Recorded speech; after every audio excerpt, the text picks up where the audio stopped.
satu komuniti yang berasaskan orang-orang yang bodoh tidak akan menyelesaikan masalah.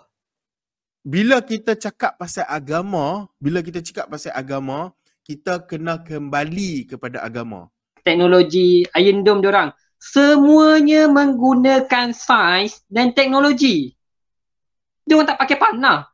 Diorang tak pakai keris nak bertahan, tak. Diorang kuasai sains dan akhirnya dengan sains lah diorang jadi satu kuasa besar. Even Amerika pun tunduk dengan diorang.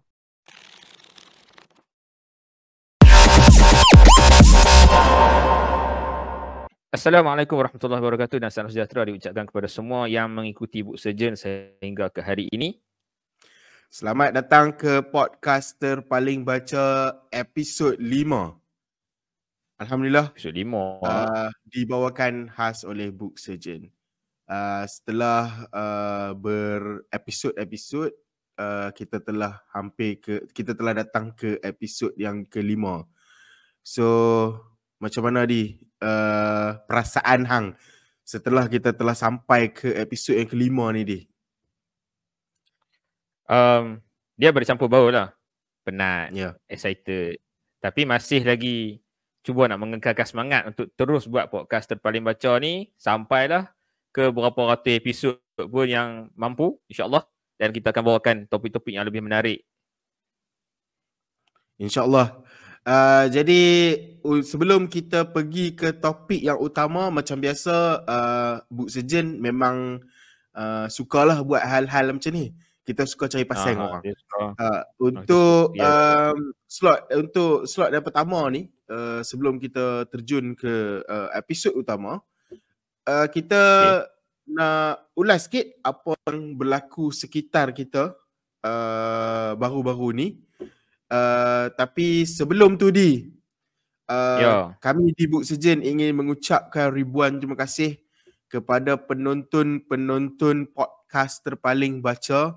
Tidak kiralah anda menonton ini secara potongan-potongan video ataupun anda menonton siri podcast ini secara penuh.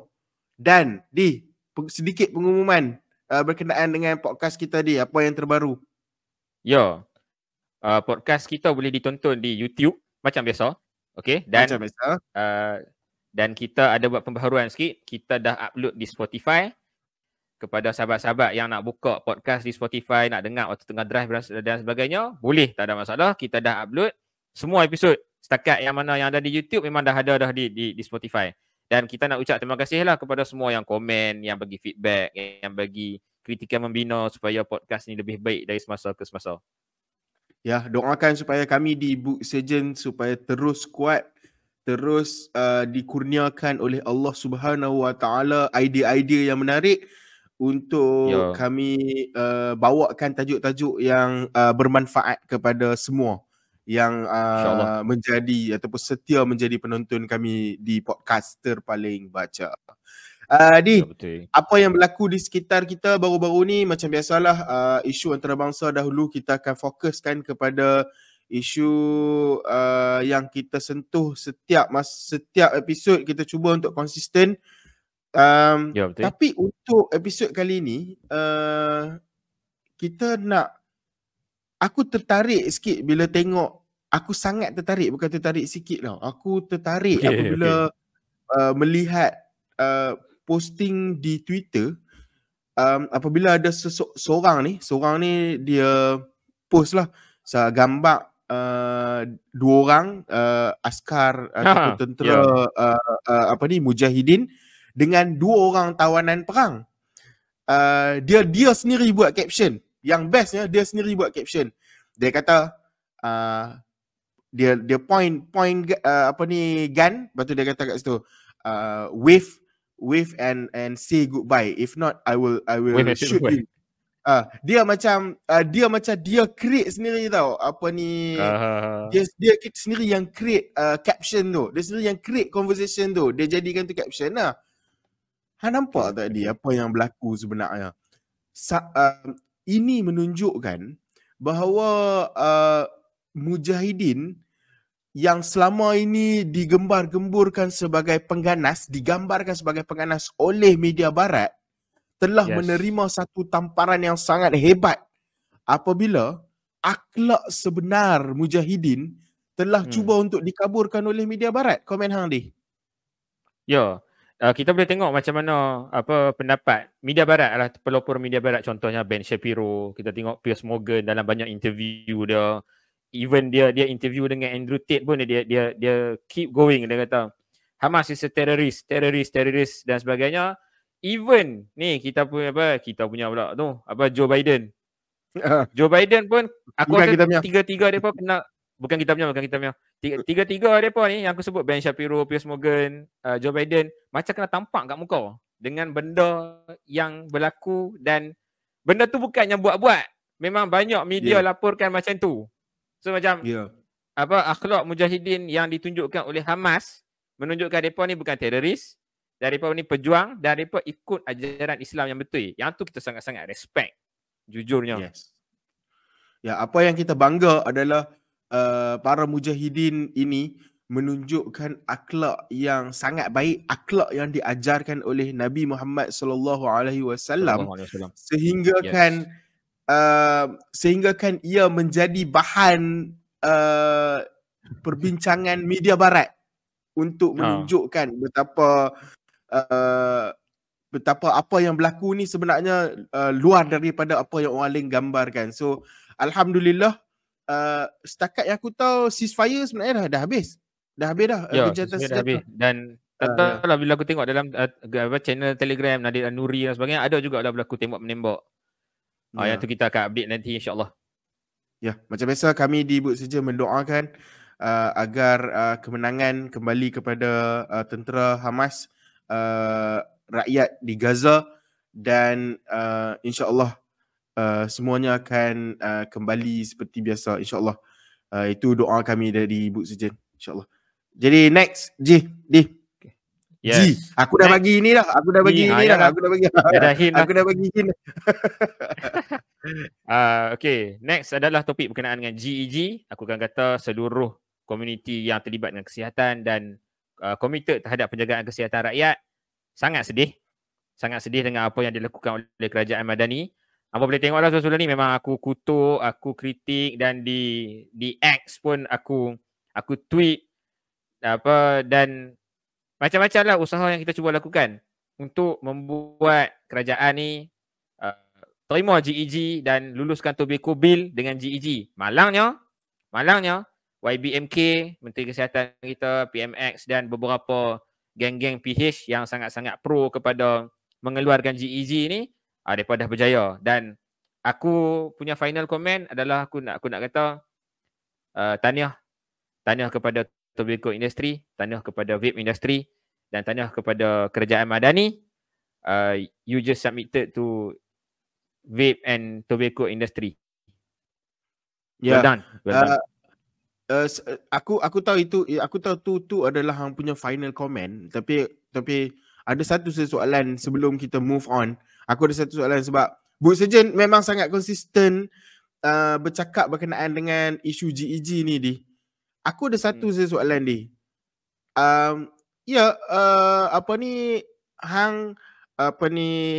Anak hang, family hang tak ada siapa apa yang merokok, tak ada siapa apa yang vape. Soalan ada satu soalan, apa yang hang kalut sangat? Kenapa hang sangat-sangat memperjuangkan GEG? Kenapa Buk Sejen konsisten cakap pasal ni dan hang pula konsisten tweet isu ni di X? Mungkin ada orang nak tahu apa yang Pak D sibuk sangat. Aku tak maulah berhujah menggunakan autoriti, tapi aku nak cakap aku belajar dalam bidang farmasi selama 4 tahun dan keluar still practice as a pharmacist until now, dan aku ambil tahu benda-benda berkenaan dengan kesihatan. So benda tu concern aku lah. Okay, kalau aku nak menyebok ke, aku nak kalut ke, aku rasa itu wajar. Dan yang kedua, aku manusia, aku nak selamatkan nyawa manusia yang lain. Dan yang ketiga, aku rakyat Malaysia. Aku tak mahu kerajaan aku buat benda bodoh. So bila kerajaan kita buat benda bodoh, bila Anna Ibrahim, Zaliha buat benda bodoh, and even Hana Yuh ke Jelutung, Mia Ryan ke apa buat benda-benda yang bodoh, kita rakyat kena cakap. So kena cakap kalau aku kalut ke, aku rasa tiga-tiga alasan aku tu betul. Dan macam mana benda bodoh yang aku cakap tu, contohnya kutip kutip cukai tax untuk vape ke tobacco ni punya tax 2 bilion lebih. Rawatan yang nak kena buat rawatan untuk orang yang sakit disebabkan vape, tobacco ke semua ni 8 bilion. 4 kali ganda. That's bad economy. Macam mana orang yang boleh jadi menteri kewangan terhebat Asia Tenggara dulu boleh luluskan benda bodoh macam ni? Benda clearly bodoh. So tak apalah aku kalut ke, aku menyebok ke, nasi dah jadi bubuk. So bubuk tu boleh buat breakfast lah. Ya. Lah dah, aku tak breakfast lagi. Aku tak breakfast lagi. Okey. Boleh lah jadi beli vape dan breakfast. Itu adalah sebab kenapa Book Sejen ataupun Pak D sendiri konsisten dalam mengulas isu-isu berkenaan dengan GEG ni. Macam yang semua orang tahu, Pak D adalah community pharmacist. Jadi isu-isu kesihatan ni sangat dekat dengan hati beliau dan juga sangat dekat di hati kami lah Book Sejen. Bila bos sudah macam tu, kami pun ikut lah. Sebab itu bukan tu saja sebenarnya, kami juga di Book Sejen faham bagaimana GEG ni sangat penting bagi menjamin masa depan generasi seterusnya. That's why kita sangat-sangat menyokong GEG supaya it's an end game for the next generation. Tapi malangnya macam Pak D cakap, nasi dah jadi bubuk.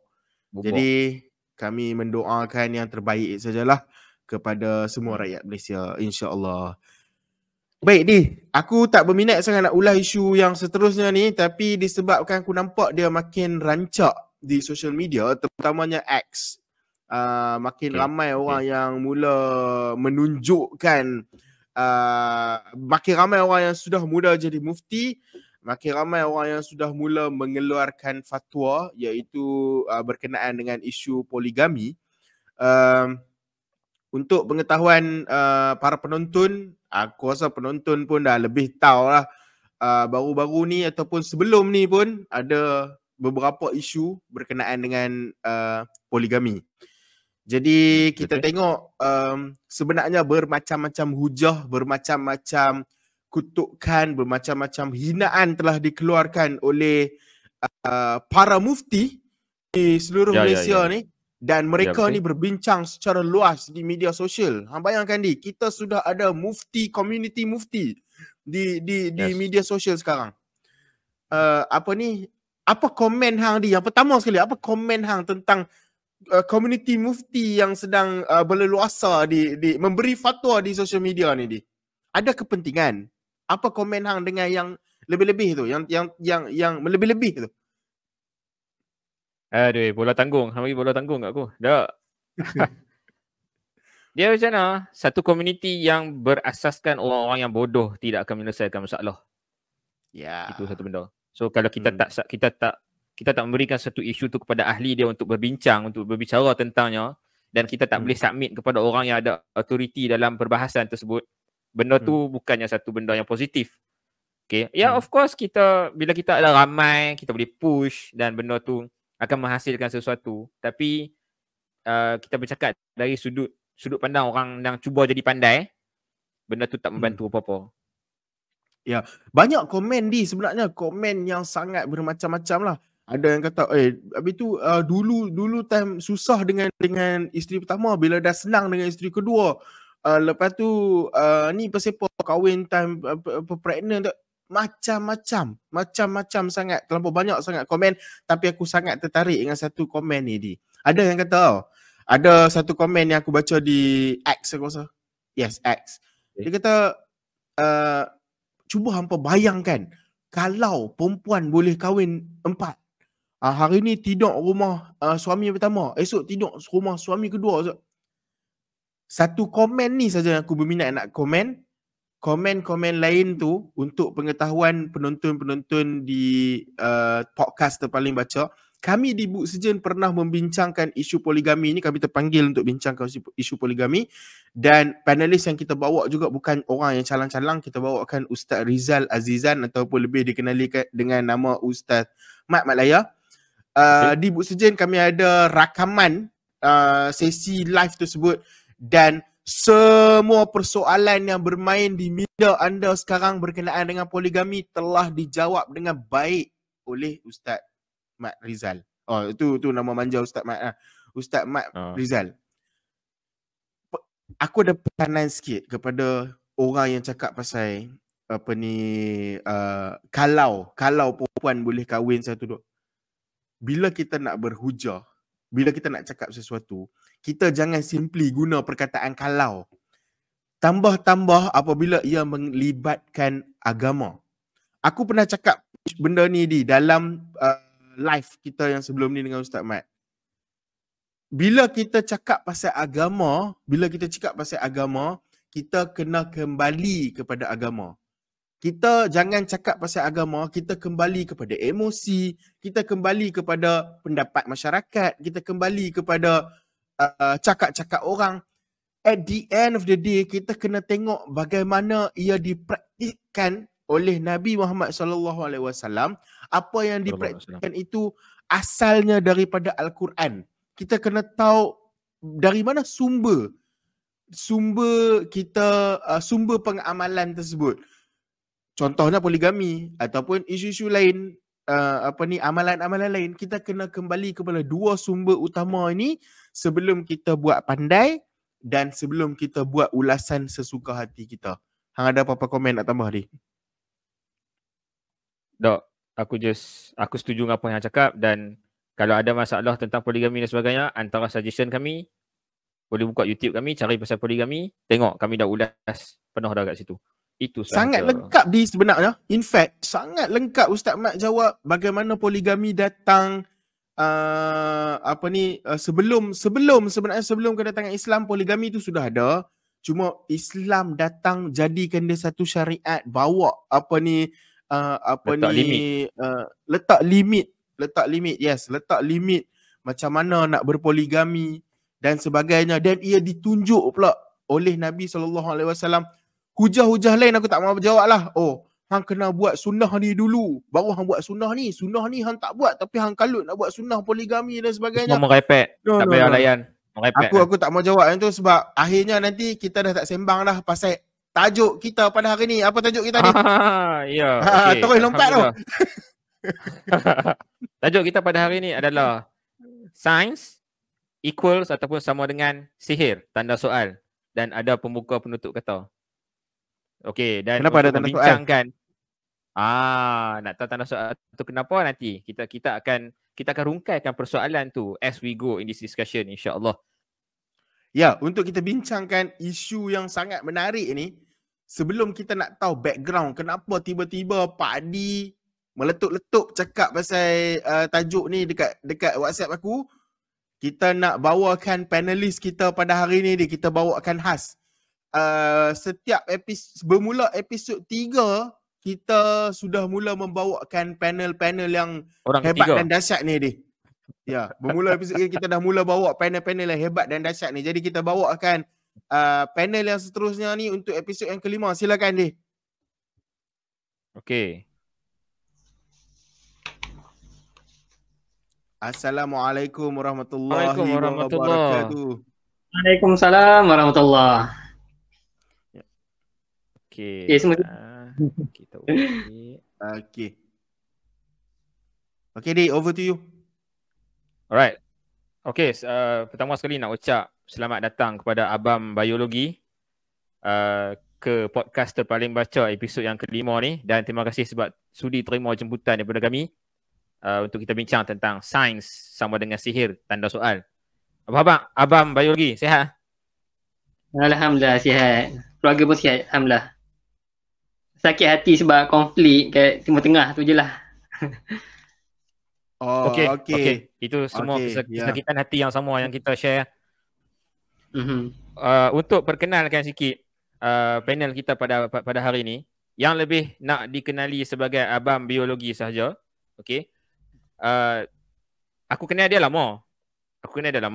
Cuma untuk pengetahuan audience, untuk pengetahuan penonton dan pendengar, Abang Biologi ni sangat aktif berkongsi berkenaan dengan sains, berkenaan dengan kajian di media sosial, platform di TikTok, dan sangat-sangat rajin untuk berdebat ataupun berdiskusi dengan orang berkenaan dengan sains, dan juga orang-orang yang menunggang sains ataupun orang yang cuba nak kata sains ni benda-benda lain dan sebagainya, dia antara orang yang banyak membaca, mengkaji dan debunk ataupun kita kata meruntuhkan mitos-mitos yang cuba dibawa oleh orang yang anti sains.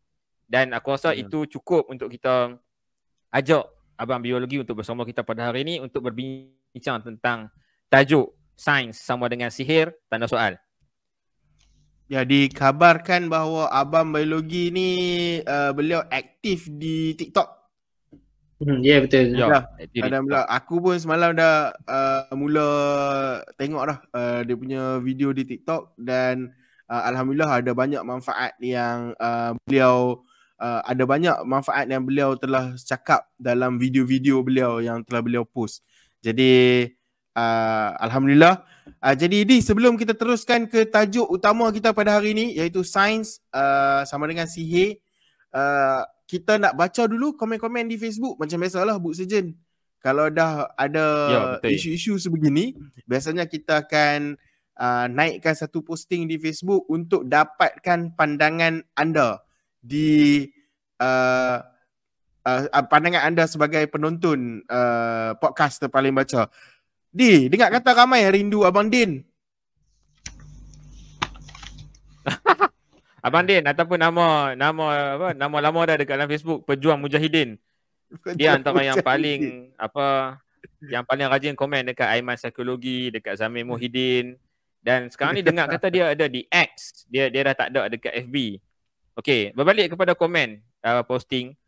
Aku saja up satu posting lah dekat Facebook semalam, Facebook Book Surgeon. Aku letak sains adalah sihir, tanda soal. Aku minta pendapat anda. Aku minta pendapat. Alhamdulillah lah, ada lah juga beberapa orang yang komen. Dalam 35 komen macam tu lah, alhamdulillah. Aku baca yang mana yang aku rasa macam menarik lah, no. Contoh, yang pertama daripada Cikgu Ana. Dia kata jika sains dimaksudkan sihir, banyak benarnya, tetapi jika sains hanya dimaksudkan sihir secara klise, tidak benar. Dia kata jika begitu, rupa-rupanya saya selama ni ahli sihir sebab mengajar subjek sains. Kesian juga agak dekat cikgu ni kan. Ada satu komen yang aku rasa dia buat sarcasm lah. Daripada Muhammad Syafri Baharum. Dia kata saya lepasan Hogwarts School of Witchcraft and Wizardry. Aku baca juga ini semalam. Saya boleh katakan. Aku cakap, dia ni serius ke? Dah, dia melawak. Dia kata, saya boleh katakan dakwaan ini tidak benar. Kerana kami diajar subjek berkaitan transfiguration, charms, potions, history of magic, defense against the dark arts, astronomy and herbology. Itu dia kata, Abel Muhaijat, salah seorang rakan kelas kami. Dia pakar dalam bidang wafak, astrologi dan menujum. Tu aku ada reply komen dia. Dan lalah kata aku kata kat dia, Expelliarmus. Aku buat cara daripada satu filem tu dah kan. Okey, ada komen yang menarik perhatian kawan. Hang boleh baca ke? Ada satu komen yang menarik perhatian aku daripada Tunku Badlishah. Jawapan beliau adalah komen beliau adalah science is not magic. It's based on research and experiments, not hocus pocus illusion. So itu jawapan daripada saudara Tunku Badlishah.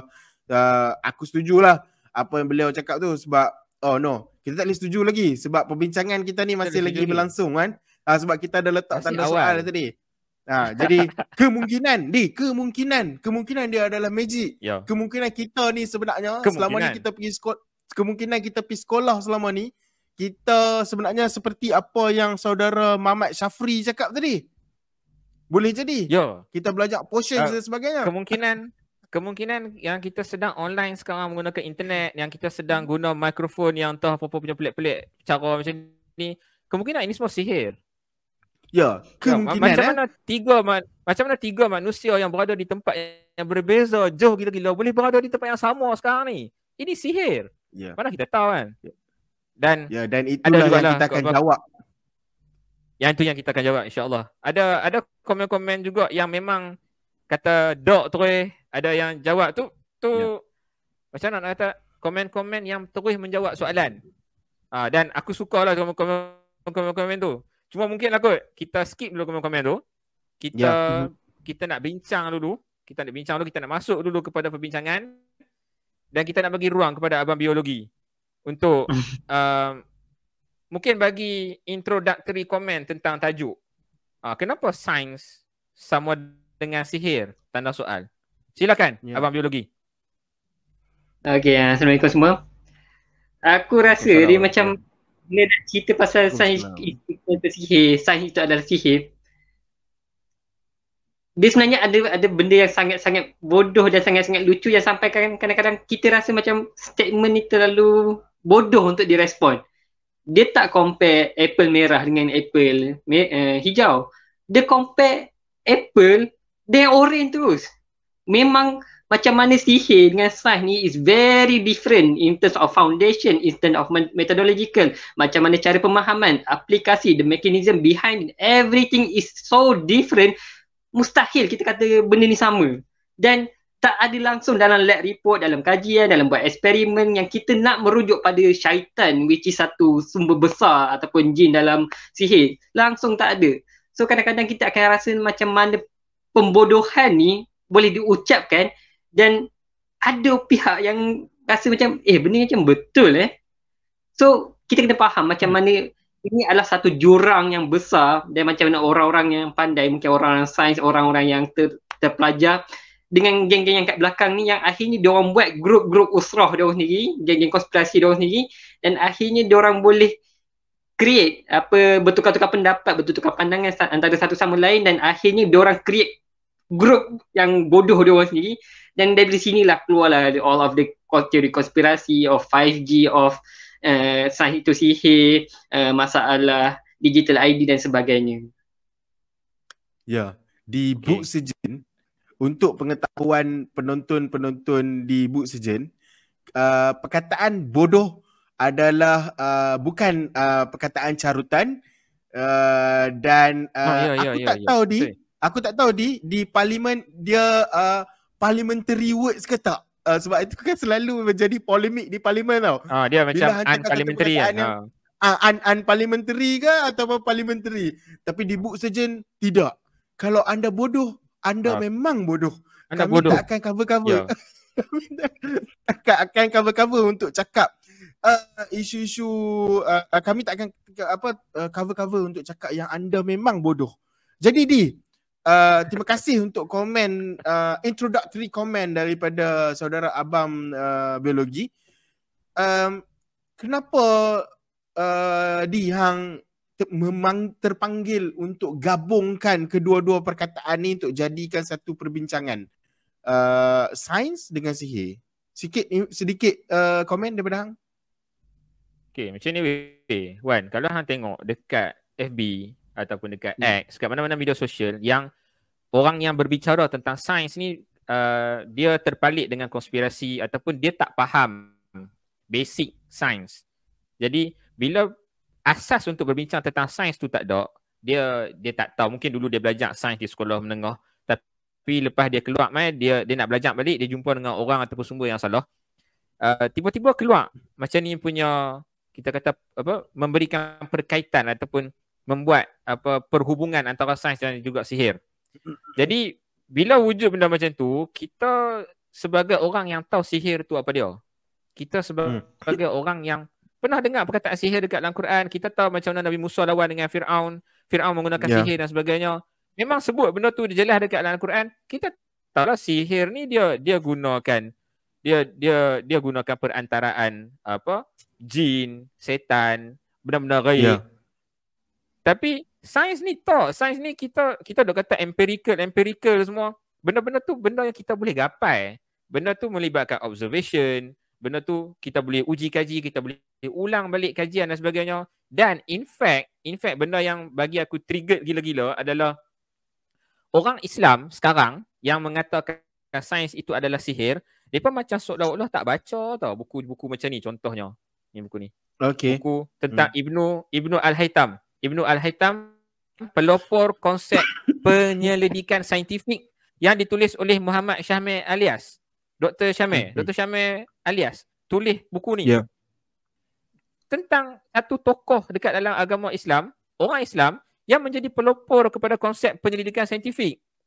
So macam dan kita tengok dia ni punya pandai, dia ni punya cerdik, dia bawa tentang observation dan sebagainya. Sehari-hari aku akan quote kalau bersesuaian. Jadi aku nak respon kepada Wan. Itu antara benda yang buatkan aku rasa macam benda ni kita kena bincang ni, dan at least bila orang dengar podcast kita, orang akan kata okey, sains ni dengan sihir adalah dua benda yang berbeza, dan kita boleh jadi objektif untuk membezakan benda tu, dan kita boleh meraihkan sains, kemajuan dan sebagainya supaya kita tak jadi jumud. Yang itulah. Ya. Abang biologi dan juga Pak D, yang bestnya isu ataupun polemik sains dengan sihir ni sangat banyak apa ni yang terbaru isu tu lah, keturah lah. Isu keturah lah dari isu yang paling baru. Lepas tu boleh saya tambah sikit lah pasal sains sihir ni. Boleh sila. Saya nak bagi satu ni, nak cerita sikit lah interaksi saya dengan sumber primer yang cakap sains tu sihir ni. Kawan yang cakap sains tu sihir ni, ramai orang tak tahu. Saya sebenarnya pernah berdebat dengan dia. Hari tu dia buat TikTok live, and then dia allow orang untuk masuk. Saya pun masuk lah, apa lagi kan, tak puas hati betul cakap dengan dia kan. So waktu tu dia tengah cakap pasal riba, and most of the topic yang dia cakap memang berkenaan dengan riba. So saya pun tanya dia, what's your thinking about Bank Islam? So dia kata, ni ayat dia lebih kurang macam ni lah, saya rephrase. Bank Islam adalah tahi. Sebab dia masuk lubang tahi, benda tu walaupun bersih, suci, bila masuk bergelumbang dengan tangki tahi, dan akhirnya yang keluar pun tetap tahi. Maknanya tak ada beza dengan bank konvensional dan juga bank Islam ni. Kita pun balas balik, tak, bank Islam beza. Bank Islam kita dah berjaya mengeluarkan daripada mengambil wang sebagai komoditi, tak, kita dah backup komoditi dengan benda yang lain. Kita dah guna getah, kita guna sawit, kita mungkin boleh guna petroleum dan sebagainya. Kita dah berjaya memastikan kita punya investment tak masuk dekat bank, tempat-tempat yang tak sepatutnya, tempat judi, tempat arak, tempat yang gharar, Bitcoin dan sebagainya. Kita dah berjaya pastikan berlakunya sharing. Kita take care of our lenders and peminjam dan juga pemberi pinjam dan sebagainya. Maknanya yang kita buat tu semuanya berasaskan dan berdasarkan Quran dan Sunnah, dan ini sangat-sangat satu poin yang sangat-sangat besar yang membezakan antara bank Islam dan juga bank kafir, bank konvensional. So duk berdebatlah dengan dia ni, dan benda poin dia yang cakap satu je, tak habis-habis, berkenaan dengan fractional reserve banking. Okey, kita cakap mungkin itu ada satu kelemahan yang kita tak dapat lagi keluar lagi dalam bank Islam ni. Soalan saya yang dekat dia, what's the solution? Dalam TikTok tu berulang, what's the solution? Kita kena akui benda ni masalah. What's the solution? Kita kena tahu what's the solution. Saya ulang banyak kali, what's the solution? Apa solution untuk kita keluar daripada fractional reserve banking kalau dia ada? Nyatakan, jangan cakap kosong, jangan sembang kosong. Dan sumber primer yang cakap sains tu sihir tak mampu. Itulah kita nak gambarkan macam mana orang hanya tahu komplain, dan orang bila dia pemikiran kita tahi, kita akan melihat semua benda tahi. Kita sendiri akan melihat semua benda dalam hitam dan putih. Kita tak nampak macam mana ada improvement, macam mana sains tu berjaya membangunkan masyarakat yang hebat. Even masyarakat Islam sekalipun, tak kisah siapa sekali yang membina sains, dia akan hebat. Macam mana bank Islam tu berjaya menyelamatkan ramainya orang Islam daripada bergantung pada komoditi konvensional yang semata-matanya memang menjual duit. Dia tak nampak benda tu. So pemikiran simplistik lah yang membina, yang menjadi tunjang kepada pembinaan sains itu sihir. Itulah respon saya nak cerita pengalaman. Okey. Dia dah panas tadi. Dah panas. Betul. Dia memang dah panas. Dia sejak berlaku isu ni, dia memang dah panas lah. Dia just tunggu time untuk dia keluarkan segala benda tu. Dan kita adalah platform untuk dia keluarkan benda-benda tu semua. Jadi sebelum kita panaskan lagi, aku nak sambung benda yang Abang Biologi sebut tadi. Tapi kita berehat seketika dan kita akan kembali selepas ini.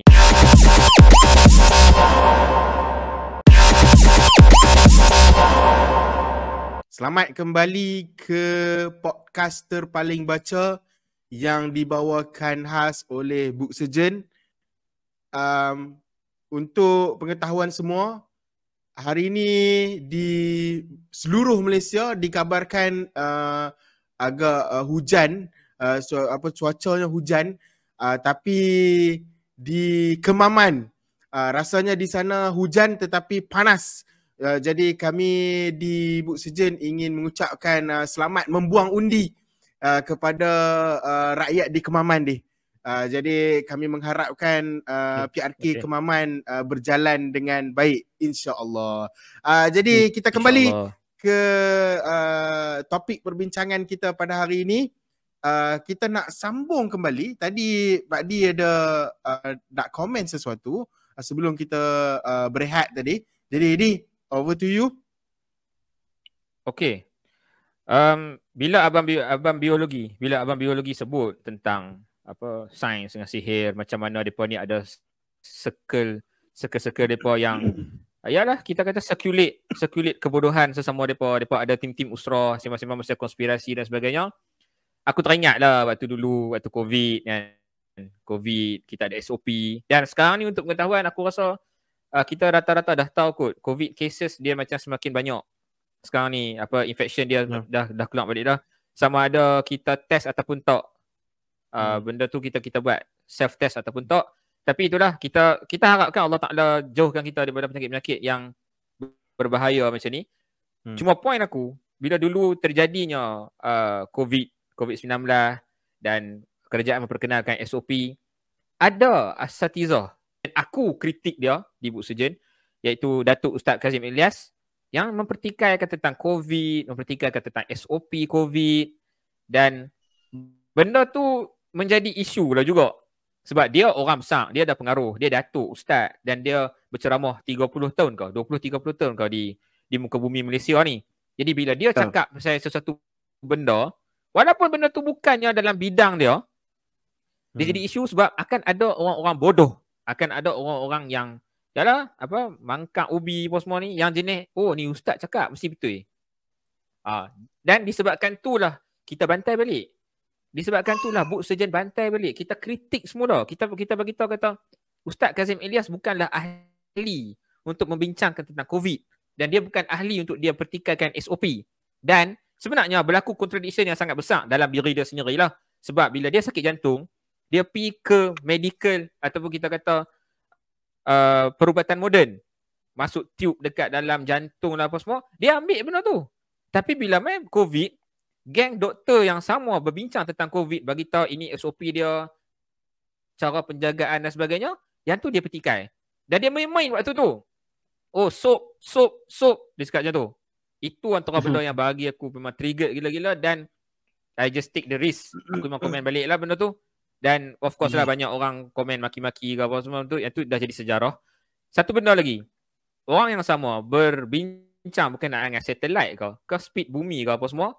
Dan macam nak kata, seorang lagi tokoh iaitu Zamir Muhyiddin membantah apa yang dikatakan oleh Datuk Ustaz Kazim Ilyas berkenaan dengan isu tu. Dan sekarang ni kita boleh nampak sebenarnya ahli sains ataupun orang yang ada pengetahuan tentang sains, walaupun sikit sekelumit ke apa, kita perlu bangkit dan perbetulkan asatizah yang mungkin bercakap tentang sains ni dalam keadaan mereka ni bodoh, mereka tak tahu pasal sains, mereka tak reti pasal sains. Dan sepatutnya tak rasa terhina lah kot. Tak rasa terhina bila ada orang tegur yang mereka ni salah dalam isu ni. Patutnya tak macam tu lah kan. Banyak lagi isu kalau nak sembang. Sekejap lagi Wan tak boleh nak cakap apa pula kan. Tak Di, sebenarnya bila Han cakap banyak isu yang kita nak sembang, kenapa pada permulaan ni kita sentuh berkenaan dengan asatizah? Kita tahu bahawa golongan agamawan adalah golongan yang sangat dekat dengan masyarakat di Malaysia. Dan di Malaysia ni pula, apabila satu-satu perkara tu dikaitkan dengan ustaz ataupun ustazah, biasanya responnya mestilah takkan Pak Lebay nak menipu, cakap tak tengok orang. Itu masalah dia. Bila perkara itu dijadikan amalan ataupun dijadikan kepercayaan, tunjang kepercayaan masyarakat di Malaysia, maka ustaz-ustaz yang dah tak ada point untuk bersyarah di masjid, dia dah tak ada dia tak sempat nak buat kajian, dia tak sempat nak buat pembacaan, tak sempat nak kaji lebih lagi ataupun baca lebih lagi berkenaan dengan hadis ataupun Al-Quran, baca sirah pun tak banyak, dia dah tak ada point nak sembang, maka dia mulalah datang dengan perbincangan-perbincangan yang menarik perhatian masyarakat ni. Dan perbincangan yang menarik dengan perhatian masyarakat di Malaysia ni pula adalah isu-isu ni. Isu-isu magic, isu-isu tak nampak, wali terbang sains ke sihir? Itu nanti kita jawab. Jadi apa yang kita cuba nak cakap adalah kami menyentuh golongan asatizah ni dulu, sebab golongan asatizah ni dia adalah golongan yang sangat dekat dalam masyarakat di Malaysia ini. Jadi Abang biologi, apa komen apabila timbul golongan agamawan yang kononnya mereka ni serba tahulah, kononnya mereka ni nak ulas semua benda. Tak kisahlah dia melibatkan, sebab pada mereka asalkan isu tu dekat dengan masyarakat, inilah peluang untuk mereka ambil perhatian masyarakat untuk dengar ceramah mereka. Komen Abang biologi. So yang ni kita nampaklah macam mana kritikalnya permasalahan yang kita ada kat sini, which is kadang-kadang kita berhadapan dengan orang yang memakai jubah agama, which is this is very very hard. Sebab every time kita cuba tegur mereka, every time kita kritik fakta mereka, statement mereka yang salah, bukannya diri mereka yang dikritik, apa yang berlaku dalam masyarakat, dia misidentify. Dia menganggap apa yang tengah kita buat ialah kita sedang menyerang agama, kita sedang mengkritik agama, which is tubuh badan dia. The statement of the person is different from agama itself. Macam mana kita nak terima kalau ada yang cakap tu pakai bukan tasbih pakai kat tangan, pakai tasbih kat leher, serban besar, baju tudung apa, cakap pasal banding keturah. Macam mana kita tak boleh anggap dia, dan macam mana kita boleh rujuk profesor bahasa untuk tahu berkenaan dengan keabsahan fakta sejarah? Macam mana kita nak rujuk ustaz untuk fakta sains, tanya pasal vaksin? Macam mana kita nak faham kalau kita rujuk ustaz yang cerita pasal Ultraman tu yang berkenaan dengan teknologi hub? This is so complicated, even engineer pun belum tentu boleh explain dengan baik apa yang berlaku. Mana nak rujuk ahli nasyid, nak tahu bumi bulat ke ataupun lepeh? This is a very big misconception of macam mana kita nak menggarap dan mencapai ilmu tu sendiri. So bila umat kita, orang-orang kita gagal memahami macam mana metodologi yang betul untuk memahami, cara yang betul untuk memahami ilmu, which is mesti melalui ahli-ahli dia. Nak faham hak mesti melalui ahli sains, nak faham bumi bulat mesti melalui ahli sains, nak faham vaksin bertindak macam mana melalui ahli sains. Silakan Pak Di. Okey, Abang biologi, aku nak cabar hang dalam benda tu. Kalau kita tengok dulu ilmuwan Islam yang terdahulu, contohnya Ibnu Al-Haytham ke, kita kata Al-Khawarizmi dan sebagainya, mereka ni terkenal dengan orang yang menguasai pelbagai bidang. Jadi adakah mustahil asatizah kita sekarang ni, mereka ni juga serba tahu dan menguasai banyak bidang? Pasal apa yang hang nak kritik mereka sangat? Pasal apa hang nak kata macam seolah-olah mereka nak kena ahli dulu dalam bidang tu? Mungkin mereka tahu banyak bidang. Put Sejen pun tak bukan ahli dalam banyak bidang, Abang biologi. Kami pun ulas banyak perkara. That is very good. That's a very good question. Sekarang ni, the thing is, kita memang boleh menguasai banyak bidang. Kita boleh menguasai banyak bahasa. Kita boleh menguasai banyak kemahiran. The thing is, foundation of every field yang kita nak masuk mesti dibina daripada bawah sampai ke atas. Bukannya kita nak memahami ekonomi, first book yang kita baca, Pembunuh Ekonomi Dunia.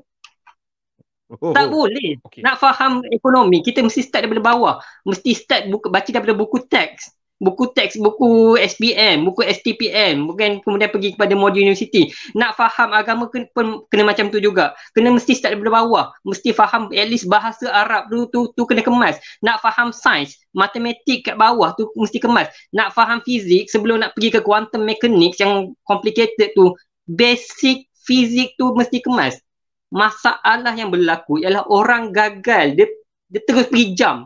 bila dia pergi jump melompat kepada satu bidang yang dia tak pernah kuasai, maka berlakulah banyaknya strawman, berlakulah banyaknya salah faham, vaksin tu tak berkesan, hak ni boleh ubah cuaca bumi. Come on lah. Amerika tu dilanda taufan. Amerika tu tak terlepas daripada gempa bumi. So macam mana dia orang nak boleh kuasai cuaca kalau dia orang kuasai all of these things? So macam tu lah masalah dia. Okey. Jangan salah faham loh. Bila apa untuk pendengar, bila aku mencabar benda macam tu, dia macam mana aku nak menggambarkan benda yang berlaku dekat dalam WhatsApp aku dengan abang biologi. Kami WhatsApp, kami bincang tentang banyak benda. Kami bincang antaranya tentang benda yang agak panas, iaitu teori evolusi. Dan jujurnya aku bincang dengan abang biologi ni sampai satu tahap kami ada satu point yang aku tak setuju dengan dia dan dia pun tak setuju dengan aku. Dan kami boleh berbeza dalam hal tu. Dan of course lah, kita ada foundation kita masing-masing. Just nak share sikit benda yang berlaku dalam perbincangan tentang teori evolusi. Benda ni benda yang panjang. Tapi aku fresh lah, hang pun tak invite aku dalam grup tu. Alamak, tak. Dia personal conversation, bukan grup. Aduh, aku kena jaga hati moderator kali ni. Okay, sebab teori evolusi ni adalah satu benda yang besar. Dia menjadi perbincangan yang besar dan kita tak cukup masa kalau kita nak sembang kat sini. Cuma yang menjadi perbincangan tu adalah tentang jenis manusia. Sampai satu tahap aku sembang dengan abang biologi tentang manusia yang pertama diturunkan tu macam mana, dalam keadaan apa, roh dengan jasad ke? Dan persoalan yang dikeluarkan oleh abang biologi, kalau hang tak kisah aku sebut kat sini, adalah mungkinkah yang diturunkan tu hanya roh dia masuk dalam satu vessel yang lain? Untuk setengah-setengah orang yang dengar pasal benda ni, dia mungkin kata, awak dah kena bincang benda-benda macam ni. Tak. Sebab tu kami tak cerita benda personal conversation ni dekat orang ramai. Yang ni sikit je aku nak cerita. Benda tu persoalan-persoalan yang mungkin kita kena jawab, kita kena harmonikan. Dan aku respon kepada abang biologi, aku kata aku tak setuju lah kalau nak kata roh tu turun masuk dekat dalam vessel yang lain dan sebagainya, dan vessel tu pernah berevolusi daripada satu jenis spesies manusia ke spesies manusia yang lain. Sebab untuk aku, setakat yang aku cek dekat dalam Quran, sunnah dan sebagainya, aku cek Adam tu diciptakan, bila disebut Adam tu maksudnya roh dan jasad. Dan perbincangan macam ni penting untuk kita sama-sama telusuri dan bukan sekadar kita tolak. Kita ni tak boleh sembang teori evolusi. Manusia ni daripada monyet. Relax dulu. Bukannya teori manusia tu daripada monyet. Dan malangnya aku conclude bab ni dekat sini. Malangnya ada asatiza yang masih lagi pegang kata evolusi manusia tu daripada monyet. Itu menunjukkan tak faham tentang perbincangan. Dan aku mengaku dulu aku mungkin jadi orang yang macam menolak evolusi, dan aku macam agak skeptik bila kata manusia ni daripada monyet dan sebagainya. Memanglah aku tak suka. Tapi bila aku baca balik, aku dengar balik perbahasan, evolusi tu benda lain, teori evolusi tu benda lain, benda macam tu. Ada komen abang biologi? Sila. Okay, perbincangan ni kita akan lari sikit, keluar sikit daripada science is equal to sihir. Okay, first kali dalam kita kena faham ramai penonton yang bukan di luar bidang biologi ataupun bidang sains secara awamnya, secara ruang lingkup yang lebih luas, mereka tak tahu yang sebenarnya dalam bidang biologi evolusi is a fact. Kita dah ada banyak sangat evidence untuk proof bahawa evolusi memang betul-betul berlaku. Kita ada sudut evidence dari fossil record, kita ada sudut biodiversity, biogeografi, macam mana morfologi perubahan tulang-tulang tu perubahannya berlaku, perubahan DNA and genome punya comparative. Okey, yang paling penting sekali evidence dalam bidang DNA. DNA betul-betul mengesahkan bahawa memang evolusi memang berlaku. So, yang tu point yang pertama yang penonton perlu tahu. Okay, so sekarang kita akan tengok apa clash point antara bidang biologi yang evolutionary biology ni dan juga apa yang disebutkan sebagai agama. So, kat sinilah akan berlakunya clash di mana dari sudut biologi, jujur saya cakap, mereka akan melihat bahawa manusia berubah. berevolusi. Hatta manusia berevolusi. Tapi daripada sudut agama, dia menampakkan seolah-olah manusia tidak berevolusi. Manusia memang turun tu, Nabi Adam dan Hawa memang turun macam tu saja. Dalam ayat Quran, fa'azallahuma syaitanu anha fa'arajahuma mimma kana fih faqulna habitu ba'dukum li ba'din adu wa lakum fil ardi mustaqarrun wa adu sorry. Nervous pula. Okay. So, apa yang kita dapat lihat kat sini, yang inilah berlakunya clash point. Okay, saya nak perkenalkan kawan-kawan semua dengan satu istilah dia yang dinamakan sebagai God of the Gap. Which is, kadang-kadang apabila kita gagal melihat sesuatu perkara, kita gagal explain macam mana perkara tersebut, mekanisme tersebut berlaku, kita just kata, dah Tuhan buat macam tu je lah. Tapi tak, dalam sains, kita kena explain. Kita kena explain macam mana dalam bukti kita, badan kita ni, macam mana tiba-tiba boleh ada bukti yang manusia berevolusi. Okay, saya tak cakap manusia berevolusi secara mutlak. Okay, apa yang saya nak buatkan adalah lontarkan persoalan. Okay, macam mana dalam DNA kita menunjukkan yang kita sangat-sangat dekat dengan chimpanzee dalam keluarga apes. Macam mana dalam DNA, dalam badan kita ada vestigial organ dekat bahagian lengan ni yang menunjukkan kita ni ada evolusi dengan ape. Macam mana dekat kita punya tulang bawah tu ada coccyx yang menunjukkan ianya adalah vestigial organ daripada tail. Macam mana berlakunya kadang-kadang gene expression yang melahirkan manusia kadang-kadang mempunyai ekor. Macam mana dekat kromosom kita, kromosom 2 tu menampakkan ada pencambahan yang menunjukkan kita ada berkaitan dengan keluarga apes. Kita kena explain all of these things. Kita tak boleh macam kata dah Tuhan buat macam tu. So macam itulah masalah dia. So kat sinilah saya tak akan memberikan satu jawapan yang mutlak kepada semua kawan-kawan sekalian, tapi saya nampak ada persoalan yang kita perlu jawab ataupun kita perlu rungkai dalam permasalahan kali ini. Cuma bila kita bincang pasal isu ni, aku nampak kan macam ada bila Abang Biologi cakap pasal clash point tadi, aku rasa asatizah yang terlibat ni, dia clash point yang berlaku adalah dia tahu yang ada clash point di antara sains dan juga sihir. Okey. Tapi masalahnya bila dia tak ada dalil ataupun dia tak ada point untuk cakap berkenaan dengan agama, dia tak ada point. Mungkin dia tak bacaan ataupun dia tak tahu. Dia mulalah kaitkan dengan sihir ni. Dia mulalah kaitkan dengan teori konspirasi. Sebab dia tak ada point, dia tak buat pembacaan.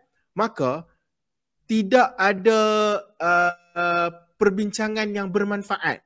Dia tak ada comparing apple to apple. Kita tak dapat kita tak boleh nak nampak perbandingan yang cuba dibawakan oleh golongan agamawan ni, disebabkan mereka sendiri tak faham clash point yang berlaku. Dia tak faham teori sains dan juga teori agama ni, maka dia pun tembak saja asalkan dia dapat tarik perhatian masyarakat ataupun pendengar di masjid ni. Ya, macam seolah-olah mereka sekadar nak menarik audience. Jadi regardless of whether they have the perfect ataupun the proper explanation for everything, mereka just cakap je. Okay. Cuma lah tentang teori evolusi kan tadi kita sebut tadi kan. Aku tak salahkan juga kepada orang-orang yang menolak teori evolusi. Bila dengar teori evolusi saja tiba-tiba rasa macam triggered. Sebab contohnya antara lain, contoh dekat dalam buku macam ni lah, buku Atheism yang aku pernah baca, Atheism, tulisan Dylan Evans. Bila dia sebut tentang God, dia quote orang-orang yang menolak Tuhan, mereka mesti akan pegang evolusi. Mereka mesti akan pegang evolusi. Seolah-olah evolusi ni jadi ganti kepada Tuhan. Aku rasa mungkin disebabkan tu wujudnya manusia-manusia yang macam tiba-tiba bila dengar evolusi je terus takut. Tapi sebenarnya sepatutnya tak macam tu. Sebenarnya sepatutnya dengar tentang evolusi, baca tentang evolusi, baca beza evolusi dengan teori evolusi, dan lepas daripada tu kalau hang tak ada explanation, kita masih lagi terhenti dekat explanation yang belum kita dapat. Berhenti dulu. Tak payah explain ke orang. Tak payah nak create benda-benda yang menipu. Ada komen? Abang, biologi. Yang tu satu benda yang sangat-sangat menarik lah. Okay. saya seorang Muslim. Okey, saya sembahyang dan saya percaya pada Allah, saya percaya pada Quran dan Sunnah. Okey, the thing is, apa yang masyarakat perlu faham bahawa evolusi tidak menafikan kewujudan Tuhan. Tidak. Bahkan kita boleh faham bahawa evolusi adalah macam mana kita nak memahami penciptaan makhluk-makhluk ni. Evolusi dapat explain a lot of things, macam mana satu-satu makhluk tu dapat berubah menjadi makhluk yang lain untuk survive dekat dalam kawasan sekitar dia. Macam mana COVID tu boleh berubah menjadi varian-varian yang pelbagai. Macam mana malaria kita nak treat dia sebelum dia berubah menjadi pelbagai spesies-spesies yang berbeza. So benda-benda macam ni adalah kita dapat melihat itu sebenarnya adalah kekuasaan Tuhan. Macam mana kita nak boleh explain evolusi berlaku, maka Tuhan tak wujud. Atheist pun, ini adalah hentaman saya kepada atheist. Kau tak boleh buat this kind of fallacy. Macam mana kalau nak kata evolusi berlaku, maknanya Tuhan tak wujud. Sekarang buktikan, sekarang bagi saya satu distinction. Macam mana kau nak pastikan benda tu berlaku, Tuhan evolusi berlaku, maka Tuhan kat belakang dia. Dan satu lagi evolusi berlaku, Tuhan tak ada kat belakang dia. Bagi distinction of this two thing. Kalau dia tak dapat buat distinction, tak ada pun sebarang tanggapan yang membolehkan bahawa evolusi berlaku, thus Tuhan tak wujud. Okay. Betul lah. So evolusi bukannya bukti kata Tuhan tu tak wujud lah. Itu cerita dia. Ya. Tak apa. Kita akan break Sat perbincangan setakat tu, dan kita bila keadaan dah okey sikit, kita akan resume insya-Allah kembali selepas ini.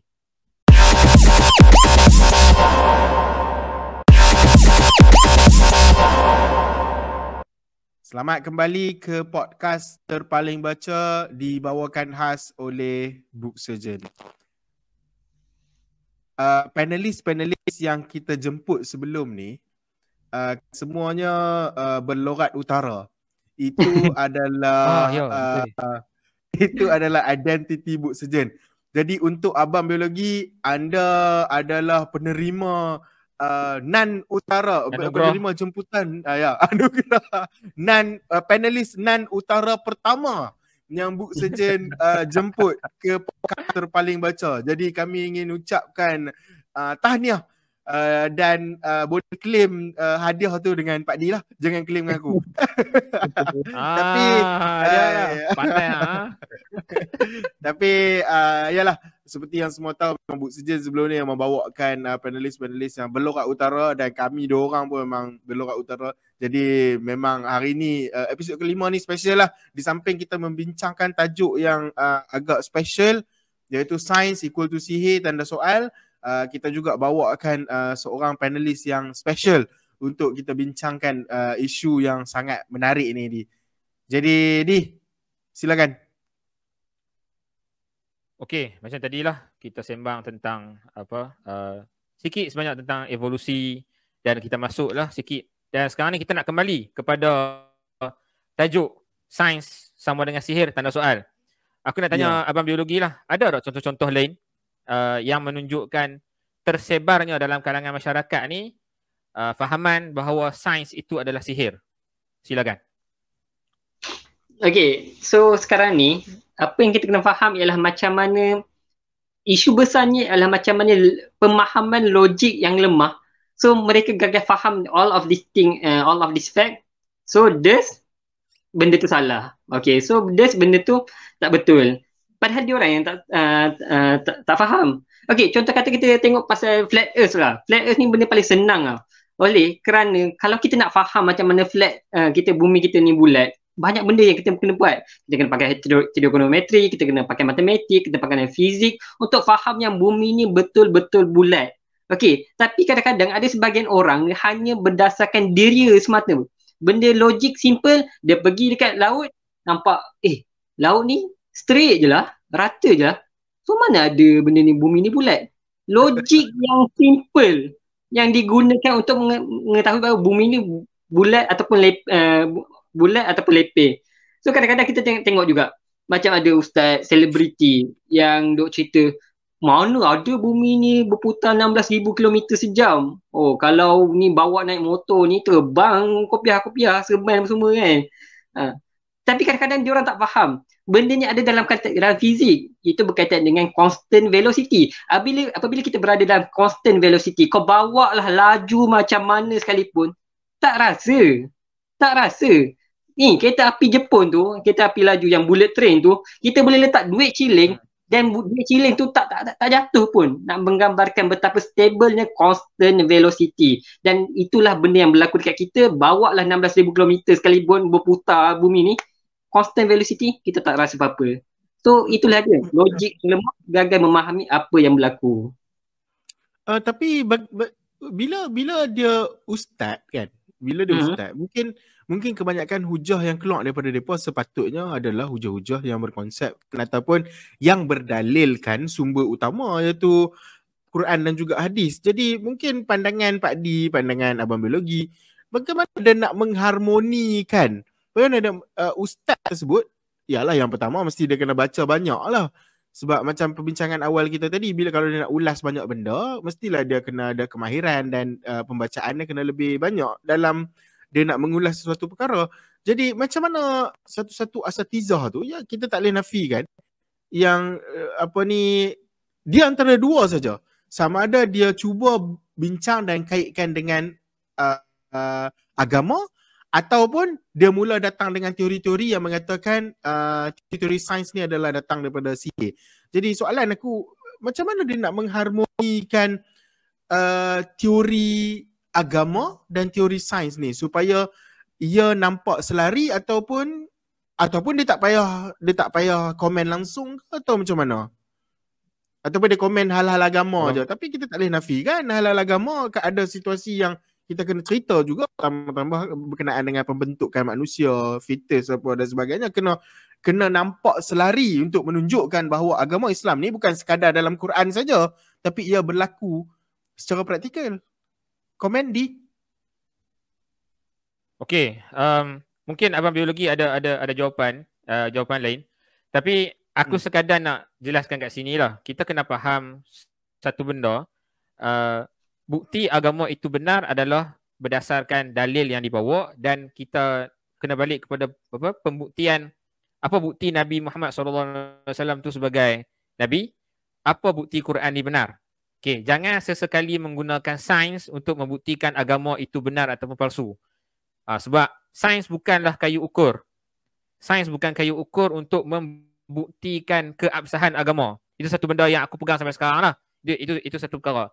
Yang kedua, kalau ada macam persamaan ataupun pertembungan lah antara apa yang dikatakan oleh sains dan apa yang dikatakan oleh agama, aku ni pendapat peribadi yang aku pegang lah. Aku pegang kata science is falsifiable, sebab sains ni dia ada falsafah sains dia. Dia kata sains ni falsifiable. Maksudnya sains ni dia akan dipertikaikan dan dia akan dibuktikan salah. Aku dah dekat dalam bidang farmasi. Dulunya kita katakan ubat statin, simvastatin, atorvastatin dan sebagainya. Statin tu sendiri akan menyebabkan rhabdomyolysis, ataupun kita kata muscle kita akan kita kata fade, ataupun muscle kita akan dia jadi macam mana? Fade tu dia terhakis ataupun macam tu lah something. Rhabdomyolysis tu dia berkenaan dengan muscle ataupun berkenaan dengan otot. Tapi ada kajian selepas daripada tu menunjukkan rhabdomyolysis ni bukanlah disebabkan oleh statin. Ada kajian selepas daripada tu. Aku quote sebab aku biasa tulis untuk aku membantah apa yang dikatakan oleh Ben Ali berkenaan dengan hadis lalat. Jadi itu satu benda lah yang kita kena faham, kata sains ni dia sentiasa berubah. Dia ada new evidence, ada new discovery, dia akan berubah. Jadi agama tak macam tu. Agama, contohnya agama Islam, Quran dan hadis turun macam tu lah. Tapi mungkin interpretation ataupun penafsiran Al-Quran dan hadis ni, Nabi dah cerita, para sahabat, salaf semua dah cerita, settle. Benda-benda fundamental yang kita kena faham tu semua dah settle. Cuma bila sains berubah dan dia bertembung, dia akan ada titik untuk dia harmonikan, dan dia akan ada titik untuk memang kata okey, dekat point ni kita memang clash. Agama dengan sains, dengan penemuan sains pada waktu ni dia clash. Mungkin masa depan sains akan jumpa benda lain dan kemudian harmoni. Tapi itu tidak menjadikan agama dan sains ni kena terus terus-menerus berperang. Itu pendapat aku lah. Abang biologi ada pendapat lain? Ya, Abang biologi Islam dan juga berlatar belakangkan pelajar sains, dan ya, kita pun tak tahu bagaimana Abang biologi mengharmonikan hujah sains dan juga hujah agama dalam apa ni, isu-isu yang polemik ni, dan isu-isu yang menjadi polemik ni. Okay, this is a very good question. Okay, sekarang ni saya nak bawakan pada satu hadis. Saya tak ingatlah dia punya matan dia yang penuh. Tapi dia secara simpelnya macam ni. Ada seorang badui datang pada Rasulullah dan dia cakap, boleh tak saya ni tak nak buat semua benda-benda sunat, saya nak buat benda-benda wajib saja. Saya nak buat benda-benda wajib saja. Boleh masuk syurga tak? Rasulullah cakap, ya boleh masuk syurga. So, badui tu pun pergi. Okay, apa yang saya nak gambarkan kat sini, asas Islam dan juga sains adalah berbeza. Asas Islam ni memang terdiri ada benda kepercayaan kepada Allah, kepercayaan kepada Rasul, kepercayaan kepada Quran, yang tu memang kita kena pegang. Sebagai seorang Muslim, kita kena pegang sekuat-kuatnya. Okay. Dan dalam sains, dia adalah foundation yang berbeza. Sebab dia tak dibina atas Quran dan Sunnah. Dia bina foundation ni adalah empirical evidence. So, saya nak quote apa yang Dr. Zamir selalu cakap, iaitu kita ni kena faham yang dia adalah field yang berbeza. Foundationnya adalah berbeza. So, elok kalau ianya berjalan secara parallel. Maksudnya kita tak perlu nak samakan, tak perlu nak hentamkan kedua-duanya. Akan ada beberapa clash point yang kita akan nampak macam seolah-olah benda ni macam bermasalah. Tapi kalau kita kena faham yang sebenarnya asas Islam tu sebenarnya tak terganggu pun. Macam berkenaan dengan teori evolusi, kau tak payah percaya teori evolusi pun kau boleh jadi Muslim yang baik. Kau tak payah, kau boleh juga jadi seorang yang percaya pada evolusi, dan ini tak penafsir pun yang sebenarnya Allah itu adalah Tuhan, Muhammad itu adalah Rasulullah. Jadi macam ni lah, kalau ada clash point yang kita tak dapat nak harmonikan, kita mungkin boleh letak tepi dulu. Kalau ada benda yang kita boleh harmonikan, kita harmonikan. Dan akhirnya kita akan nampak macam mana ianya akhirnya melengkapi antara satu sama lain.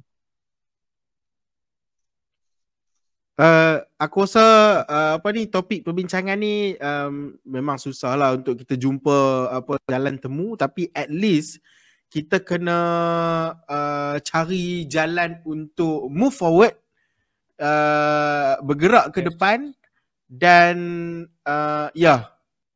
pandangan Hang Di, bagaimana kita nak bergerak ke depan dalam usaha untuk memahami science is science, dan juga sihir is sihir lah. Okay, macam ni. First of all, kita kena faham sains tu apa, dan kita kena faham sihir tu apa. Sains ni melibatkan kajian, observation, penelitian, dan adakah kajian tu boleh diulang dan sebagainya. Itu benda-benda yang basic dalam sains. Wan, kita dulu belajar dekat sekolah kan, pemboleh ubah ni ada 3. Pemboleh ubah malar, pemboleh ubah yang bertindak balas kau. Dan ada lagi satu. Dia total semua 3. Manipulasi, malar, yang boleh ubah dan sebagainya lah. Benda-benda tu lah, 3 tu. Itu antara basic dia bila kita nak letak satu-satu kajian dalam sains. Jadi akan ada hipotesis, yang itulah dan bila kita belajar di peringkat yang lebih tinggi, benda-benda tu basic, benda tu sama, tapi dia akan bercambah lagi. Ada hipotesis lain, hipotesis yang pelbagai dan sebagainya. Okay, kalau sihir dia memang melibatkan benda-benda yang dekat dalam Quran ada cerita, ada malaikat turun mai sebagai ujian, dia mengajarkan sihir, dan macam mana Fir'aun guna sihir. Fir'aun ada ahli-ahli sihir dan sebagainya. Benda tu bila kita dah boleh bezakan antara sains dengan sihir ni, so kita takkan buat perkaitan yang tak perlu. Cuma aku nak masuk sebab kita ni podcaster paling baca, kita kena quote buku, kita kena tunjuk buku apa yang kita baca, hujah apa yang kita kutip. Aku nak quote daripada satu buku yang aku pernah bedah dulu, iaitu Islam, Revolusi dan Ideologi. Kalau tengok di muka surat 22, dia ada part di mana Hamka letak footnotes lah, nota kaki. Dia habaq ni, dia kata muka surat 22, dia kata cuma kadang-kadang terkeluh saya membaca ayat ini. Dia merujuk kepada surah An-Najm ayat 49. Dia kata ayatnya terlukis di dalam Al-Quran, kitab suci yang dibanggakan oleh kaum muslimin. Padahal teropong bintang itu terletak di California, negeri orang Kristian. Kita kena faham tau. kita jangan ada loser mentality. Kita ni sebagai seorang Muslim, kita ni patut jadi invention ataupun kita jadi inventor, kita patut jadi orang yang mencipta sesuatu, kita mengkaji sesuatu, kita boleh observe sesuatu, kita boleh explain benda properly, scientifically ke, philosophically ke, kita boleh explain benda tu secara baik. Okey? Dan sudah tiba masanya teropong-teropong yang hebat tu tidak lagi berada di Eropah. Teropong-teropong hebat tu sepatutnya berada di negara orang Islam berdasarkan apa yang Hamka sebut ni. Dan benda tu juga aku nak quote daripada satu lagi buku yang tadi aku sebut tentang Ibnu Al-Haytham. Okay. Ibnu Al-Haytham, pelopor konsep penyelidikan saintifik, muka surat 37. Macam mana diceritakan dekat dalam buku ni, Ibnu Al-Haytham merupakan seorang cendekiawan yang berpemikiran kritis. Misalnya dalam bidang teologi, Ibnu Al-Haytham mengkritik tesis-tesis teologi Muslim pada zamannya serta mengikut Philophonus yang aktif di Baghdad.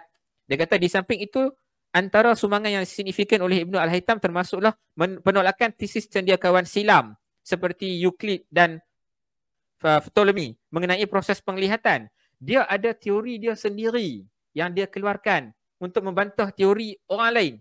Teori macam sarjana silam. Dia kata sebagai contoh, kenyataan Ptolemy berkenaan mata manusia yang mengeluarkan cahaya kepada objek semasa proses melihat ini disangkal oleh Ibnu Al-Haytham. Beliau menyatakan bahawa proses melihat berlaku apabila cahaya daripada objek dipantulkan ke dalam mata. Malah kenyataan beliau dibuktikan melalui kajian yang demonstratif, iaitu dengan menggunakan kaedah uji kaji. Maksudnya, kita sekarang jangan jadi loser mentality. Kita kena keluarkan alternatif. Kita mengkaji benda tu. Contohnya kita kata, kenapa teori ni macam ni ya? Kenapa dikatakan contoh vaksin COVID yang macam kita kata ni dia banyak AEFI, adverse effect following inoculation something, AEFI macam tu. Kiranya kesan sampingan disebabkan vaksin.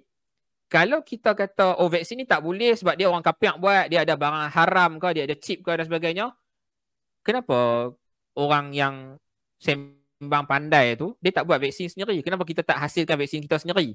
Itu sepatutnya kita jangan jadi loser mentality. Poin aku seterusnya, contohnya kita kenal JAMA, jurnal yang menghimpunkan medical journal yang sangat established. Aku selalu bila aku buka, aku nak baca jurnal, aku akan buka JAMA antara website yang aku buka. Sekarang ni soalan aku kepada orang yang mempertikaikan tentang perubatan dan sebagainya, mana dia website JAMA Muslim? Mana dia kajian-kajian yang dilakukan oleh ni bukan Muslim saja, orang Melayu Islam yang duk sembang pasal konspirasi, yang duk sembang pasal yang ni sains sihir, yang ni Yahudi, yang ni Kristian. Hampa buat apa? Kita kena stop jadi loser. Kita kena terlibat dengan kajian. Kalau at least kita tak boleh nak cipta satu benda yang baru, benda yang hebat, at least kita boleh baca dan kita mampu faham jurnal-jurnal yang ditulis tu dan kita mampu untuk kritik balik. Kita mungkin boleh hasilkan kajian yang simple untuk kita kritik balas. Bukan sekadar kita nafikan, kita tak ada idea. Yang tu aku tak suka. So itu salah satu cara untuk kita bergerak ke hadapan. Bukan sekadar mengkritik, nyatakan alternatif, selesaikan masalah. Kita ada kemampuan untuk buat benda-benda tu sebenarnya. Betul tu. Yang saya nak bagi tahu yang pasal masalah bani TikTok ni lah, apabila mereka berhadapan dengan fakta-fakta sah yang diorang tak boleh fahami, apa yang diorang buat sekarang ni, diorang buat ajakan ke belakang. This is so stupid. Saya tak percaya ada orang boleh percaya pasal benda-benda ni. Instead of menguasai sains, dia ajak ke belakang, kita tinggalkan sains. Kita tinggalkan demokrasi, kita tinggalkan bank tak betul, demokrasi tak betul, internet tak betul, Google tak betul, semua benda tak betul. Yang betulnya apa? Teori konspirasi diorang ni, itu dia yang paling betul. So ini satu perkara yang sangat-sangat bodoh lah. Ada dua soalan yang saya nak tanya dekat geng-geng bani TikTok sekarang ni. Yang dulu tersebar yang 13 September akan berlaku something. Berlaku, ustaz juga yang cakap tu berlaku. Mana pergi? Apa berlaku 13 September? Senyap sampai sudah. Saya nak tanya juga yang geng-geng kat bani TikTok ni yang kata market ambil vaksin, lepas 2 tahun akan mati. Apa jadi? Ni dah 2024 nak habis dah, ni dah penghujung lah. Mana pergi? Persoalan macam ni, kita jelas-jelas nampak pembodohan dan jatuhnya kredibiliti orang-orang yang cakap, yang sembang 5G apa semua tu. Tapi akhirnya yang tu yang jadi rujukan masyarakat. Dan ini adalah satu masalah yang sangat besar dalam kita punya mentaliti lah. Ya. So kita nak way forward macam mana? Abang biologi. Memang jangan tinggalkan sains, kuasai sains. Saya nak balik pada apa yang berlaku dekat Palestin dengan Israel sekarang ni kan. Sekarang ni Amerika just parking je, letak je dia punya kapal perang, aircraft carrier dekat situ. Habis kecut lutut semua apa negara-negara Arab. Tak ada seorang pun yang berani nak tolong Palestin dengan proaktif. Semua jadi takut. Cuba bayangkan kalau kita Muslim ada juga kapal perang, kita parking juga kat sebelah dia. Kau nak buat apa? Macam tu. Yes. Kita tengok Iran, North Korea, just sebab diorang ada nuklear. Dan negara barat tak berani nak buat lebih-lebih dekat diorang ni sebab diorang tahu something bad will happen kalau diorang cocok lebih-lebih. Padahal Iraq tu diorang boleh serang macam tu je. Afghanistan boleh serang macam tu je. Bila kita kuasai sains, kita ada leverage yang besar yang membolehkan kita jadi satu kuasa besar yang akhirnya jadi satu benda yang menakutkan diorang, yang akan jadi satu benda yang kelebihan kalau korang nak bawa Islam dengan lebih besar, dengan lebih maju. Ya. Aku rasa point mate. Yes. Aku rasa kita boleh masuk ke rumusan mungkin selepas rehat. Kita rehat sebentar sebelum kita ke rumusan. Okay. InsyaAllah kembali selepas ini.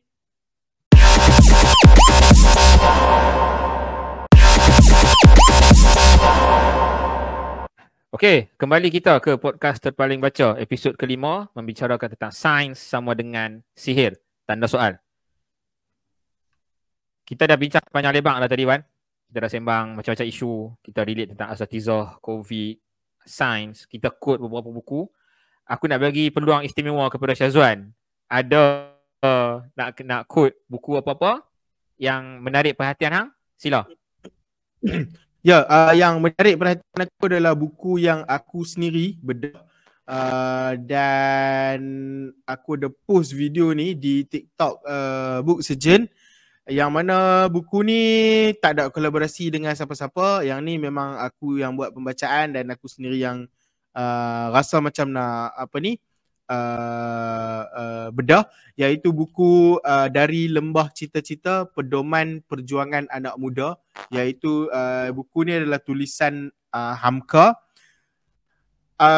Reason aku nak quote buku ni adalah aku nak cakap yang sepatutnya sains itu ataupun sains itu sepatutnya ia walaupun akan ada percanggahan di antara sains dan juga agama, tidak wajarnya kita sewenang-wenangnya mengatakan bahawa ia adalah sihir.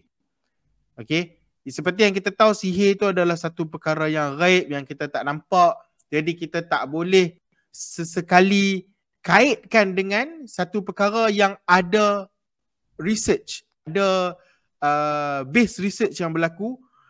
Jadi tidak wajar untuk kita letakkan perkaitan di antara sains dan juga sihir. Aku nak buku Dari Lembah Cita-Cita pada muka surat 18. Penulis iaitu Hamka dia sebut, sesungguhnya pada kejadian langit dan bumi dan pertukaran malam dengan siang menjadi petanda yang jelas bagi orang yang berakal.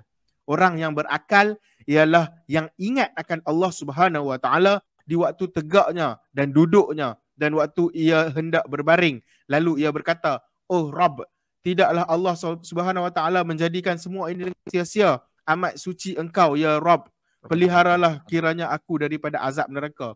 Yang mana dekat sini Hamka memetik surah Ali Imran ayat 190 dan juga 191.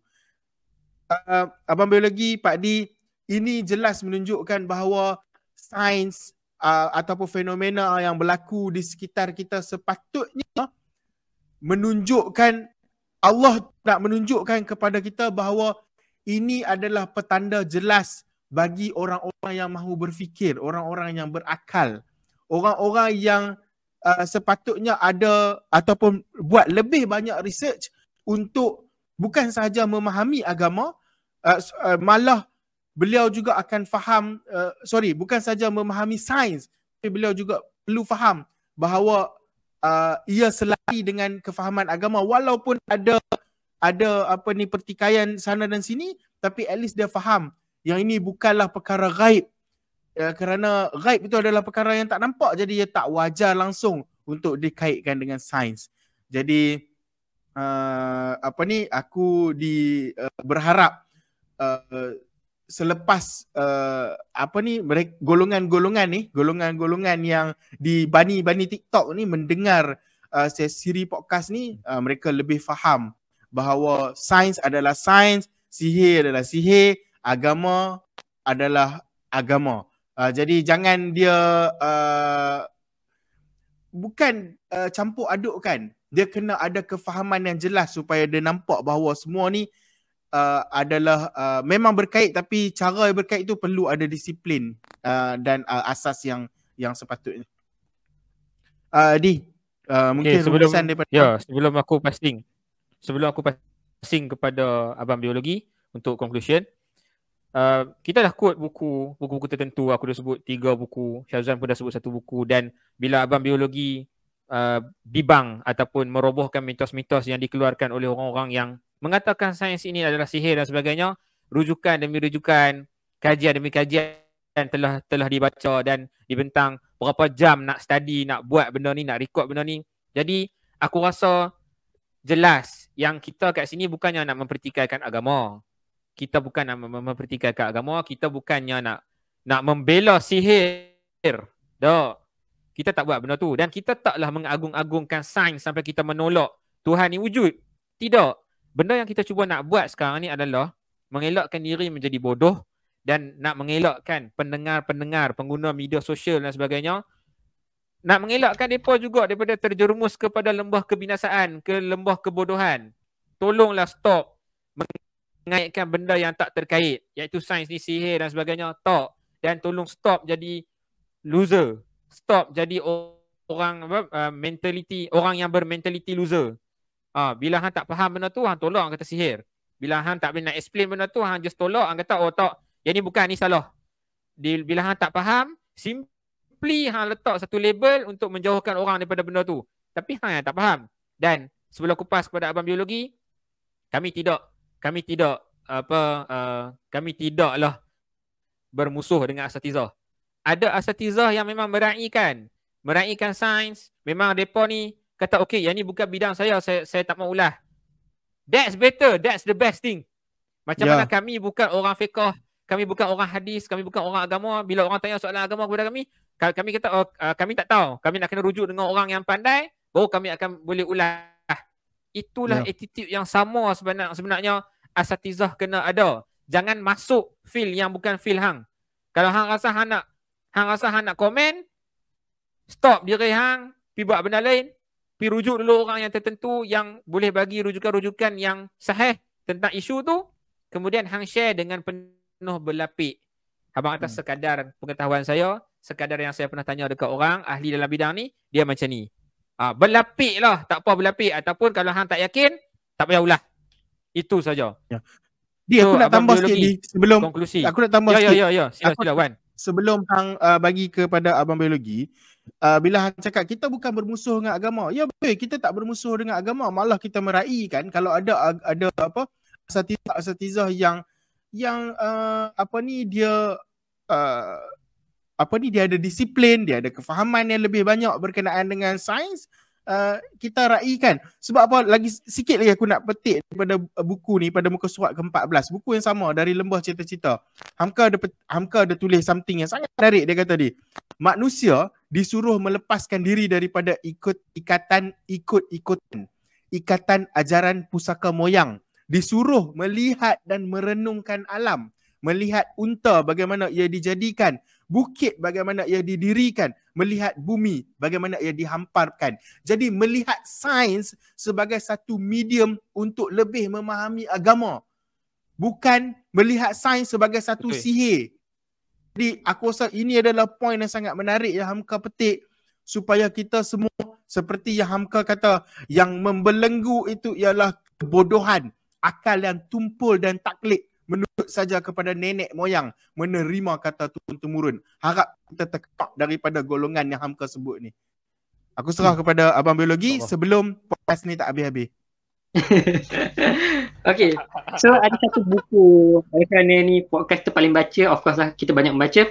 Ada satu buku yang sangat-sangat menarik untuk korang baca, nanti boleh google je, tajuk je adalah Startup Nation. Dia menceritakan bagaimana ekonomi Israel ni berkembang atas dasar apa. Sekarang ni, kita banyak boycott McD, Starbucks dan satu lagi Pizza Hut ke whatsoever, sebab kita beranggapan itulah punca rezeki diorang. Tak. Dalam buku Startup Nation sendiri menjelaskan macam mana ekonomi diorang terbina dari sudut sains. Macam mana diorang bina Intel, microchip yang korang pakai dekat komputer korang sekarang ni. Macam mana proses agensi perisikan untuk tahu, untuk scour dalam internet apa yang orang-orang cakap sekarang ni. Lepas tu macam mana diorang bina teknologi drone, teknologi kapal terbang, teknologi Iron Dome diorang. Semuanya menggunakan sains dan teknologi. Diorang tak pakai panah. Diorang tak pakai keris nak bertahan, tak. Diorang kuasai sains dan akhirnya dengan sains lah diorang jadi satu kuasa besar. Even Amerika pun tunduk dengan diorang. Nak kuasai dunia, perlukan sains. Nak ada leverage yang untuk memastikan hala tuju dunia, sains.